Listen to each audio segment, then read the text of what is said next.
ਵੱਡਾ ਸਵਾਲ ਹੈ ਪਰਮਿੰਦਰ ਸਿੰਘ ਝੋਟੇ ਦੇ ਉੱਪਰ ਇੰਨੇ ਜ਼ਿਆਦਾ ਪਰਚੇ ਦਰਜ ਹੋਣ ਦਾ ਕਾਰਨ ਕੀ ਮੰਨਦੇ ਹੋ? ਹੁਣੇ 5 ਪਰਚੇ ਹੋ ਗਏ। 5 ਹੋ ਗਏ ਨਾ, 5 ਝੂਠੇ ਨੇ। ਇਵੇਂ ਜਿਵੇਂ ਪਹਿਲਾਂ 2-4 ਪਰਚੇ ਬਿਲਕੁਲ ਝੂਠੇ ਪਏ ਨੇ। ਚੰਗੇ ਬੰਦਿਆਂ ਤੇ ਇਹ ਜ਼ਾਲਮ ਸਰਕਾਰ ਮੁਗਲ ਸਾਮਰਾਜ ਪਰਚੇ ਦਰਜ ਕਰਦੀ ਹੁੰਦੀ ਹੈ। ਸਰਕਾਰ ਤੇ ਕਹਿੰਦੀ ਹੈ ਕਿ ਨਸ਼ਾ ਖਤਮ ਕਰਾਂਗੇ, ਰੰਗਲਾ ਪੰਜਾਬ ਬਣਾਵਾਂਗੇ, ਪਰ ਜਿਹੜੇ ਨੌਜਵਾਨ ਆ ਨਸ਼ੇ ਦੇ ਖਾਤਮੇ ਵਾਸਤੇ ਮੈਦਾਨ ਦੇ ਵਿੱਚ ਆਏ ਨੇ, ਫਿਰ ਉਹਨਾਂ ਤੇ ਪਰਚੇ ਦਰਜ ਕਿਉਂ ਕੀਤੇ ਜਾ ਰਹੇ ਆ? ਪੰਜਾਬ ਸਰਕਾਰ ਤੇ ਖਾਕੀ ਨਸ਼ਿਆਂ ਨੂੰ ਬੰਦ ਨਹੀਂ ਕਰਾਉਣਾ ਚਾਹੁੰਦੀ। ਇਹਨਾਂ ਦਾ ਜੇਬਾਂ ਹੀ ਇੱਥੋਂ ਭਰਦੀਆਂ ਨੇ ਨਸ਼ਿਆਂ ਤੋਂ। ਜੇ ਕੋਈ ਬੰਦ ਕਰਾਉਂਦਾ ਇਹਨਾਂ ਦਾ ਨੁਕਸਾਨ ਹੁੰਦਾ, ਉਹਨੂੰ ਫੜ ਕੇ ਜੇਲ੍ਹ 'ਚ ਡੱਕ ਦਿਓ, ਕੇਸਾਂ ਤੋਂ ਫੜ ਲਓ, ਦਾੜੀ ਤੋਂ ਫੜ ਲਓ। ਜੇ ਕਹਿੰਦੇ ਨੇ ਵੀ ਇਹ ਗਲਤ ਨੇ, ਫਿਰ ਇਹ ਲੋਕ ਕਿਉਂ ਆਏ ਨੇ? ਸਰਕਾਰ ਗਲਤ ਹੈ, ਪੁਲਿਸ ਪ੍ਰਸ਼ਾਸਨ ਗਲਤ ਹੈ। ਇਹ 95% ਚੋਰ ਨੇ। ਪ੍ਰੋਗਰਾਮ ਕੀ ਉਲੀਕਿਆ ਜਾ ਸਕਦਾ ਪਰਮਿੰਦਰ ਸਿੰਘ ਝੋਟੇ ਦੀ ਰਿਹਾਈ ਨੂੰ ਲੈ ਕੇ? ਅੱਜ ਲਗਾਤਾਰ ਦਿਨ ਰਾਤ ਧਰਨਾ ਚੱਲੂਗਾ, ਚਾਹੇ ਸਾਲ 2 ਸਾਲ ਇੱਥੇ ਸ਼ਹੀਦੀ ਪਾ ਦਿਆਂਗੇ ਧਰਨੇ ਤੇ। ਟੀਵੀ 84 ਦੇ ਨਾਲ ਜੁੜੇ ਹੋ, ਮੈਂ ਰਜਿੰਦਰ ਸਿੰਘ ਸਵਰਾਜੇ। ਗੱਲ ਕੀਤੀ ਜਾਵੇ ਤਾਂ ਮਾਨਸਾ ਦੇ ਵਿੱਚ ਖੜੇ ਔਰ ਮੇਰੇ ਪਿਛਲੇ ਪਾਸੇ ਤਸਵੀਰ ਲੱਗੀ ਦੇਖ ਰਹੇ ਹੋ ਪੰਜਾਬ ਦੇ ਮਾਨਸਾ ਦੇ ਨੌਜਵਾਨ ਪਰਮਿੰਦਰ ਸਿੰਘ ਝੋਟਾ ਦੀ। ਪਰਮਿੰਦਰ ਸਿੰਘ ਝੋਟਾ ਉਹ ਨੌਜਵਾਨ ਹੈ ਜਿਹੜਾ ਨਸ਼ੇ ਦੇ ਖਿਲਾਫ ਆਵਾਜ਼ ਬੁਲੰਦ ਕਰਦਾ ਹੈ ਔਰ ਕਿਤੇ ਨਾ ਕਿਤੇ ਜਿਹੜੀਆਂ ਵੱਡੀਆਂ ਧਿਰਾਂ ਨੇ ਉਹਨਾਂ ਨੂੰ ਨਕੇਲ ਪਾਉਣ ਵਾਸਤੇ ਸਫਲ ਵੀ ਹੁੰਦਾ ਨਜ਼ਰ ਆਉਂਦਾ। ਪਰਮਿੰਦਰ ਸਿੰਘ ਝੋਟੇ ਦੇ ਹਾਲ ਦੇ ਵਿੱਚ ਵੱਖ-ਵੱਖ ਧਾਰਾਵਾਂ ਦੇ ਤਹਿਤ ਪਰਚੇ ਦਰਜ ਕੀਤੇ ਗਏ ਨੇ ਔਰ ਇਨਸਾਫ ਪਸੰਦ ਪੰਜਾਬ ਦੇ ਪੰਜਾਬੀਆਂ ਦੇ ਵੱਲੋਂ ਪਰਮਿੰਦਰ ਸਿੰਘ ਝੋਟਾ ਦੇ ਹੱਕ ਦੇ ਵਿੱਚ ਅੱਜ ਵੱਡਾ ਇਕੱਠ ਵੀ ਕੀਤਾ ਗਿਆ ਹੈ। ਪਰਮਿੰਦਰ ਸਿੰਘ ਝੋਟਾ ਦੇ ਪਿਤਾ ਜੀ ਸਾਬਕਾ ਫੌਜੀ ਸਰਦਾਰ ਭੀਮ ਸਿੰਘ ਮੇਰੇ ਨਾਲ ਨੇ, ਉਹਨਾਂ ਦੇ ਨਾਲ ਗੱਲਬਾਤ ਕਰ ਲੈਣੇ। ਸਰਦਾਰ ਸਾਹਿਬ, ਸਭ ਤੋਂ ਪਹਿਲਾਂ ਵੱਡਾ ਸਵਾਲ ਹੈ ਪਰਮਿੰਦਰ ਸਿੰਘ ਝੋਟੇ ਦੇ ਉੱਪਰ ਪਰਚੇ ਇੰਨੇ ਜ਼ਿਆਦਾ ਪਰਚੇ ਦਰਜ ਹੋਣ ਦਾ ਕਾਰਨ ਕੀ ਮੰਨਦੇ ਹੋ? ਹੁਣੇ 5 ਪਰਚੇ ਹੋ ਗਏ। 5 ਹੋ ਗਏ ਨਾ, 5 ਝੂਠੇ ਨੇ।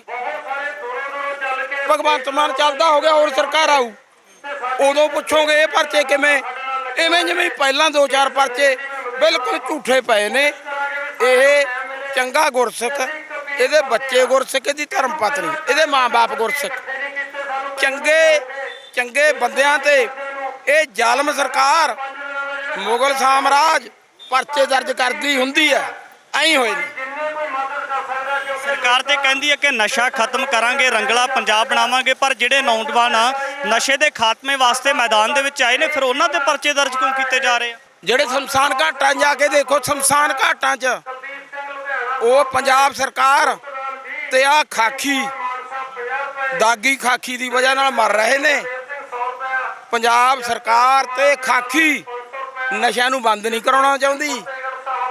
ਇਹਨਾਂ ਦਾ ਜੇਬਾਂ ਹੀ ਇੱਥੋਂ ਭਰਦੀਆਂ ਨੇ ਨਸ਼ਿਆਂ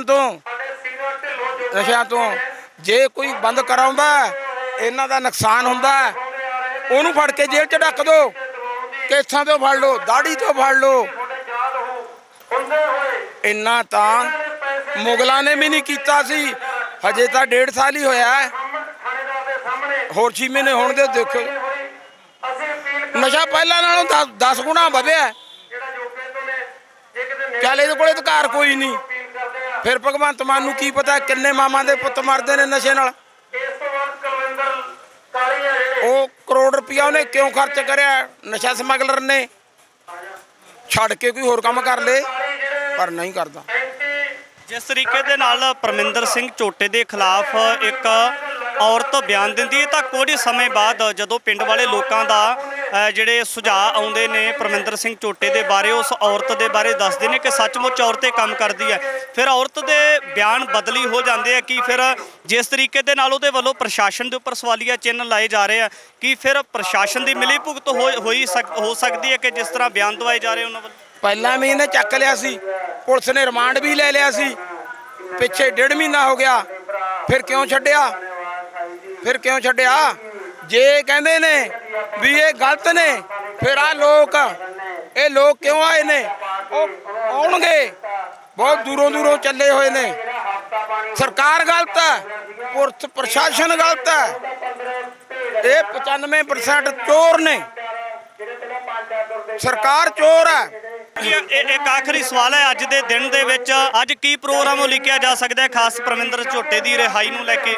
ਹਾਂਜੀ, ਪ੍ਰੋਗਰਾਮ ਕੀ ਉਲੀਕਿਆ ਜਾ ਸਕਦਾ ਹੈ ਪਰਮਿੰਦਰ ਸਿੰਘ ਝੋਟੇ ਦੀ ਰਿਹਾਈ ਨੂੰ ਲੈ ਕੇ ਅੱਜ? ਸਾਡੇ ਵੱਲੋਂ ਅਸੀਂ ਇਸ ਭ੍ਰਿਸ਼ਟ ਸਰਕਾਰ ਤੇ ਅਸੀਂ ਕੋਈ ਆਸ ਨਹੀਂ ਹਾਂ ਨਾ ਛੱਡਣਾ। ਇਹ ਧਰਨਾ ਅੱਜ ਲਈ ਪਹਿਲਾਂ ਹੀ ਮਥਿਆ ਸੀ ਕੀ ਲਈ, ਸਾਡਾ ਲਗਾਤਾਰ ਦਿਨ ਰਾਤ ਧਰਨਾ ਚੱਲੂਗਾ, ਚਾਹੇ ਸਾਲ 2 ਸਾਲ ਕਿੰਨਾ ਚਿਰ ਇੱਥੇ ਹੀ ਦੀਵਾ ਦਿਆਂਗੇ ਧਰਨੇ ਤੇ। ਪਰਮਿੰਦਰ ਸਿੰਘ ਝੋਟਾ ਦੇ ਪਿਤਾ ਜੀ ਦੇ ਨਾਲ ਗੱਲਬਾਤ ਕੀਤੀ ਹੈ ਤਾਂ ਕਿਤੇ ਨਾ ਕਿਤੇ ਉਹਨਾਂ ਦੇ ਵੱਲੋਂ ਆਵਾਜ਼ ਬੁਲੰਦ ਕੀਤੀ ਜਾ ਰਹੀ ਹੈ। ਜਿਸ ਤਰੀਕੇ ਦੇ ਨਾਲ ਨਸ਼ੇ ਦਾ ਪ੍ਰਕੋਪ ਪੰਜਾਬ ਦੇ ਵੱਖ-ਵੱਖ ਹਿੱਸਿਆਂ ਦੇ ਵਿੱਚ ਮਾਝਾ, ਮਾਲਵਾ, ਦੁਆਬ ਜਾਂ ਪਵਾਦ ਖੇਤਰ ਦੀ ਗੱਲ ਹੋਵੇ ਤਾਂ ਉਹਦੇ ਵਿੱਚ ਲਗਾਤਾਰ ਵਧਿਆ ਹੈ। ਜਦੋਂ ਵੀ ਕੁਝ ਲੋਕ ਮੈਦਾਨ ਦੇ ਵਿੱਚ ਆਏ ਨੇ ਨਸ਼ੇ ਨੂੰ ਲੈ ਕੇ ਆਵਾਜ਼ ਬੁਲੰਦ ਕਰਦੇ ਨਜ਼ਰ ਆਏ ਨੇ, ਪਰ ਕਿਤੇ ਨਾ ਕਿਤੇ ਇਸ ਤਰ੍ਹਾਂ ਲੱਗਦਾ ਹੈ ਕਿ ਨਸ਼ੇ ਦਾ ਪ੍ਰਕੋਪ ਵਧਣ ਦੇ ਕਾਰਨ ਨੌਜਵਾਨਾਂ ਦੇ ਨਾਲ ਮੁਟਿਆਰਾਂ ਵੀ ਇਸ ਜਿਹੜਾ ਨਸ਼ਾ ਹੈ ਉਹਦੀਆਂ ਕਿਤੇ ਨਾ ਕਿਤੇ ਸ਼ਿਕਾਰ ਹੋਈਆਂ ਨਜ਼ਰ ਆਉਂਦੀਆਂ ਨੇ। ਜਾਨਲੇਵਾ ਬਿਮਾਰੀ ਭਵਿੱਖ ਦੇ ਵਿੱਚ ਵੀ ਇਹ ਬਣ ਰਹੀ ਹੈ ਔਰ ਵੱਡੀ ਇੱਕ ਜਿਹੜੀ ਬਲਾ ਪੰਜਾਬ ਨੂੰ ਚੰਬੜੀ ਹੋਈ ਹੈ। ਇਸ ਨੂੰ ਲੈ ਕੇ ਇਸ ਤਰ੍ਹਾਂ ਦੇ ਉਦਮੀ ਨੌਜਵਾਨਾਂ ਦੇ ਵੱਲੋਂ ਅਤੇ ਇਨਸਾਫ ਪਸੰਦ ਲੋਕਾਂ ਦੇ ਵੱਲੋਂ ਵੱਡਾ ਸਮਰਥਨ ਕੀਤਾ ਜਾ ਰਿਹਾ ਹੈ। ਤਾਂ ਆਉਣ ਵਾਲੇ ਸਮੇਂ ਦੇ ਵਿੱਚ ਦੇਖਣਾ ਹੋਵੇਗਾ ਜਿਸ ਤਰੀਕੇ ਦੇ ਨਾਲ ਪਰਮਿੰਦਰ ਸਿੰਘ ਝੋਟੇ ਦੇ ਉੱਪਰ ਵੱਖ-ਵੱਖ ਧਾਰਾਵਾਂ ਦੇ ਤਹਿਤ ਪਰਚੇ ਦਰਜ ਕੀਤੇ ਗਏ ਨੇ, ਵੱਖ-ਵੱਖ ਕੇਸ ਪਾਏ ਗਏ ਨੇ, ਉਹਨਾਂ ਦੀ ਰਿਹਾਈ ਕਿਸ ਤਰੀਕੇ ਦੀ ਨਾਲ ਹੋਵੇਗੀ ਅਤੇ ਪੁਲਿਸ ਪ੍ਰਸ਼ਾਸਨ ਦੇ ਨਾਲ ਪੰਜਾਬ ਸਰਕਾਰ ਦਾ ਇਹਦੇ ਉੱਪਰ ਰਿਐਕਸ਼ਨ ਕੀ ਹੋਵੇਗਾ। ਭਵਿੱਖ ਦੇ ਵਿੱਚ ਵੀ ਗੱਲਬਾਤ ਲੈ ਕੇ ਹਾਜ਼ਰ ਹੁੰਦੇ ਰਹਾਂਗੇ। ਧੰਨਵਾਦ।